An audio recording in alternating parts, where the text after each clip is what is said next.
Hello students, मेरा नाम अखिल काबरा है। मैं राजकीय पॉलिटेक्निक महाविद्यालय अजमेर में प्रवक्ता कंप्यूटर के पद पर कार्यरत हूँ। आज हम सी लैंग्वेज में टोकन्स क्या होते हैं, कितने प्रकार के होते हैं और फिर उसमें से एक पढ़ेंगे कीवर्ड्स कि कीवर्ड का क्या मतलब है, कौन कौन से कीवर्ड्स सी लैंग्वेज में होते हैं। तो सबसे पहले हम देखते हैं टोकन्स इन सी। जिस प्रकार से शब्द किसी भी पैराग्राफ की वह लघुत्तम इकाई होती है जिसमें एक विशेष अर्थ विद्यमान रहता है, ठीक इसी तरह इस भाषा में अर्थात सी लैंग्वेज में भी ऐसे ही कुछ शब्द, चिन्ह आदि हैं जो स्वतंत्र रूप से अपना कुछ अर्थ रखते हैं। सी भाषा की वह लघुत्तम इकाई जो स्वतंत्र रूप से अपना कोई अर्थ रखती है, सी लैंग्वेज में टोकन कहलाती है। मतलब क्या हुआ कि जिस प्रकार शब्द किसी भी पैराग्राफ की सबसे छोटी यूनिट होती है जिसमें एक विशेष अर्थ भी विद्यमान रहता है, ठीक इसी तरह सी लैंग्वेज में भी कुछ ऐसे शब्द और चिन्ह हैं जो स्वतंत्र रूप से अपना कुछ मीनिंग रखते हैं। तो सी लैंग्वेज की ये जो सबसे छोटी इकाई है जो स्वतंत्र रूप से अपना कोई अर्थ अर्थात मीनिंग रखती है, उसे हम क्या कहते हैं? टोकन। सी में टोकन कहलाता है। तो सी प्रोग्राम में सबसे छोटे यूनिट को या सबसे छोटे पार्ट को टोकन्स के नाम से जाना जाता है। एक सी प्रोग्राम ढेर सारे छोटे कोड से मिलकर बना होता है जिसमें ढेर सारे सिंटैक्स यूज होते हैं जिसे टोकन के नाम से जाना जाता है, जैसे कि keywords, identifier, constant, symbols etcetera. तो हम कह सकते हैं कि एक सी प्रोग्राम टोकन से मिलकर बना होता है। अब हम इसे एक एग्जांपल से भी समझ सकते हैं। मान लीजिए एक घर को बनाने के लिए हमें क्या चाहिए? एक घर को बनाने के लिए ढेर सारे मटेरियल की आवश्यकता पड़ती है, जैसे जैसे कि पानी, सीमेंट, लकड़ी इत्यादि। तो ठीक उसी प्रकार एक सी प्रोग्राम को बनाने के लिए भी ढेर सारे छोटे छोटे कोड की आवश्यकता पड़ती है जिसे हम टोकन के नाम से जानते हैं। समझ में आया? जैसे हमें कोई घर बनाना है तो हमें बहुत सारे छोटे छोटे सामान की आवश्यकता होती है। फॉर एग्जाम्पल, घर बनाने के लिए पानी भी चाहिए, सीमेंट भी चाहिए, लकड़ी भी चाहिए, लोहा भी चाहिए, सरिया भी चाहिए। तो ये ठीक इसी प्रकार अगर हम सी में कोई प्रोग्राम लिख रहे हैं तो उसको बनाने के लिए भी हमें ढेर सारे छोटे छोटे कोड की आवश्यकता पड़ती है, तो जिसे टोकन के नाम से जाना जाता है। तो सी प्रोग्राम में सबसे छोटे यूनिट को या सबसे छोटे पार्ट को टोकन के नाम से जाना जाता है। एक सी प्रोग्राम ढेर सारे छोटे छोटे कोड से मिलकर बना होता है जिसमें ढेर सारे सिंटैक्स यूज होते हैं जिसे टोकन्स के नाम से जाना जाता है। उदाहरण के लिए कीवर्ड्स, आइडेंटिफायर आदि। फिर से मैं आपको बताऊं कि एक सी प्रोग्राम में एक छोटे से छोटा यूनिट टोकन के नाम से जाना जाता है। जब हम सी प्रोग्राम बनाते हैं तो उसमें यूज होने वाले छोटे से छोटे वर्ड को हम टोकन के रूप में जान सकते हैं, और या ये कह सकते हैं कि सी प्रोग्राम पूरा टोकन से मिलकर बनता है। तो इसका मतलब क्या हुआ? हम कह सकते हैं कि इसलिए टोकन को सी प्रोग्राम का मूल बिल्डिंग ब्लॉक कहा जाता है। टोकन को सी प्रोग्राम का मूल बिल्डिंग ब्लॉक कहा जाता है।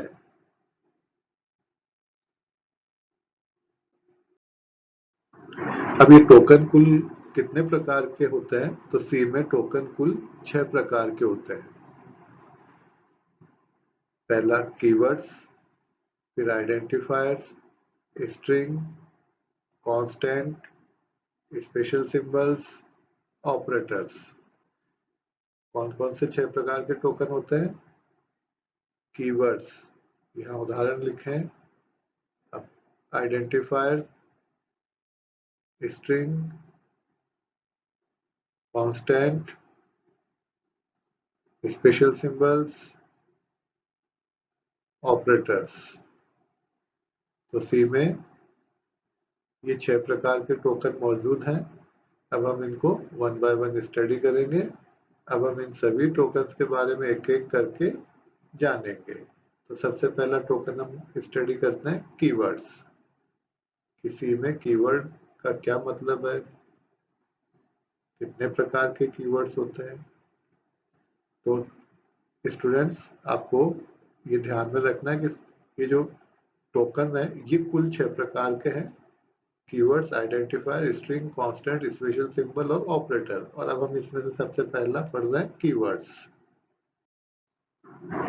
कीवर्ड्स को सी में रिजर्व वर्ड भी कहते हैं। क्या कहते हैं? Reserved word. कीवर्ड को रिजर्व वर्ड भी कहते हैं। रिजर्व यानी आरक्षित, रिजर्व यानी आरक्षित शब्द। तो सी में कीवर्ड का दूसरा नाम क्या है? Reserve word. तो सी भाषा के कुछ शब्दों को रिजर्व रखा गया है। इन शब्दों को सी कंपाइलर के लिए स्पेशल मीनिंग होता है, इसलिए इन्हें कीवर्ड या रिजर्व वर्ड कहते हैं। हर रिजर्व वर्ड का अपना एक स्पेशल मीनिंग होता है और हर रिजर्व वर्ड को किसी विशेष परिस्थिति में विशेष काम को पूरा करने के लिए ही यूज किया जाता है।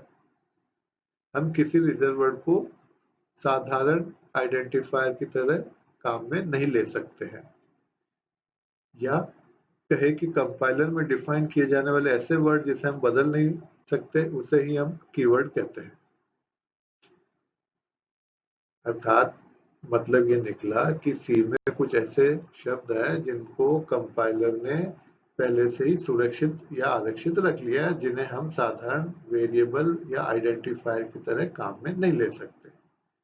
तो सी में रिजर्व वर्ड या कीवर्ड का क्या मतलब है कि सी भाषा के कुछ शब्दों को रिजर्व रखा गया है। इन शब्दों को सी कंपाइलर के लिए स्पेशल मीनिंग होता है। मतलब कंप्यूटर यानी सी का जो कंपाइलर है उसको पहले से पता होता है कि इस शब्द का क्या मीनिंग है, क्योंकि वो शब्द उसके लिए आरक्षित है, रिजर्व्ड है, और उसको कंपाइलर को उसका एक स्पेशल मीनिंग पहले से असाइन किया रहता है। तो ऐसे शब्दों को हम कीवर्ड या रिजर्व वर्ड कहते हैं। हर रिजर्व वर्ड का अपना एक स्पेशल मीनिंग होता है और हम उस रिजर्व वर्ड को किसी विशेष परिस्थिति में विशेष काम को पूरा करने के लिए ही यूज में लेते हैं।